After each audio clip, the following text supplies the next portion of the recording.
안녕하세요. 시니어 행복수첩입니다. 병원에만 갔다 오면 지갑이 텅 빈다. 약값이 부담돼서 약을 줄여 먹는다. 많은 어르신들이 하시는 이야기죠. 하지만 희소식이 있습니다. 2025년부터는 어르신들의 병원비를 확 줄여주는 건강보험 본인부담 상한제가 더 확대됩니다. 오늘은 이 제도가 무엇인지, 어떻게 달라지는지, 실제로 얼마나 절약할 수 있는지 사례를 들어 설명드리겠습니다. 1점 본인부담 상한제란 먼저 이 제도의 기본 개념부터 살펴보겠습니다.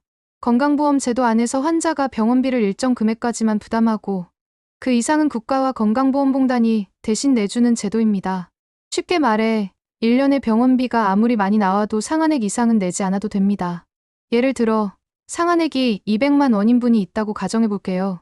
그분이 병원에 자주 다니고 수술도 받아서 1년에 병원비가 500만 원이 나왔다고 해도 실제 본인 부담은 200만 원까지만 하고 나머지 300만 원은 건강보험에서 지원해주는 구조입니다. 이 제도가 있는 덕분에 많은 어르신들이 파산 위험에서 벗어날 수 있었습니다. 2점 2025년부터 달라지는 점.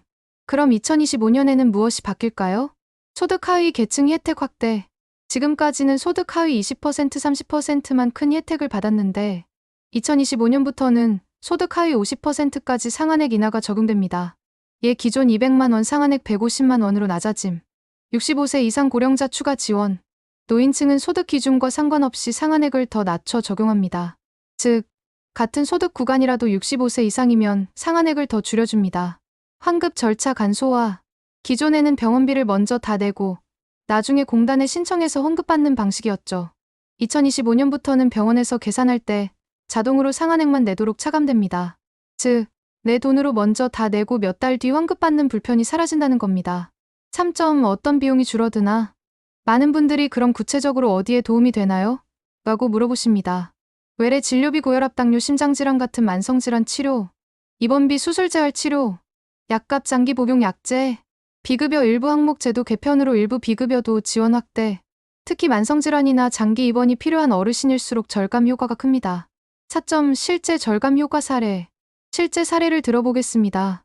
김 어르신 70세 뇌졸중 수술 후 재활 치료까지 받으면서 1년 병원비가 800만 원 발생. 2024년에는 200만 원까지만 본인이 냈는데 2025년부터는 150만 원으로 더 줄어듭니다. 박할머니 72세 고혈압 당뇨 약을 평생 복용 중. 매달 약값 진료비 8만 원씩. 1년에 약 100만 원 지출. 상한제 적용 후 30만 원 가까이 절약. 최 어르신 68세 무릎 인공관절 수술 후 장기 입원. 600만 원 이상의 비용이 나왔지만 실제 본인 부담은 상한액까지만 약 70% 절감 효과. 결국 질환이 있든 없든 병원에 갈수록 유리해지는 제도라고 보시면 됩니다. 5점 신청 방법. 많은 분들이 신청해야 되나요? 라고 물어보십니다. 자동 적용 국민건강보험공단이 알아서 적용해줍니다. 다만 일부 환급형은 직접 신청해야 함건강보험공단 지사 방문 또는 홈페이지 앱에서 신청 가능. 필요한 서류 신분증, 진료비 영수증, 통장 사본. 중요한 건 내가 해당되는지 모르면 놓칠 수 있다는 겁니다. 따라서 본인 상한액 구간을 미리 확인해 두시는 게 좋습니다. 6점 알아두면 좋은 팁. 상한액 구간 확인하기. 건강보험공단 홈페이지에서 내 소득 분위별 상한액 확인 가능. 의료비 영수증 꼭 챙기기. 혹시 자동 적용이 안 됐을 경우를 대비해서 영수증을 보관해야 합니다. 연부연납 활용하기.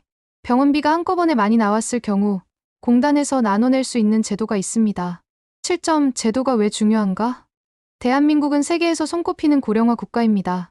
65세 이상 인구 비중이 빠르게 늘면서 노인 의료비는 전체 건강보험 재정의 40% 이상을 차지합니다. 국가가 상한제를 강화하는 이유는 단순 복지가 아니라 치료를 포기하지 말고 병원에 가라는 신호입니다. 병원비가 두려워 치료를 미루는 일이 줄어들수록 장기적으로 국가 재정에도 도움이 됩니다. 8점 가족에게도 중요한 제도. 이 제도는 어르신들뿐 아니라 가족에게도 큰 의미가 있습니다.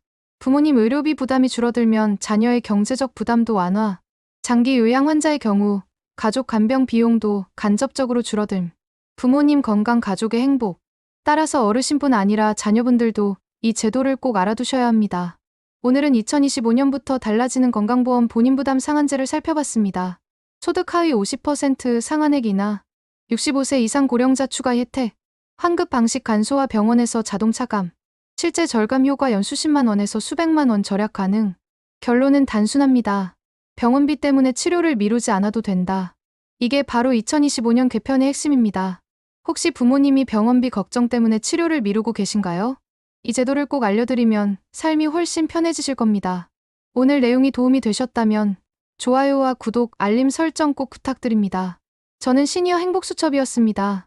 앞으로도 어르신들의 삶에 직접 도움이 되는 정책복지 소식을 매일 전해드리겠습니다. 감사합니다.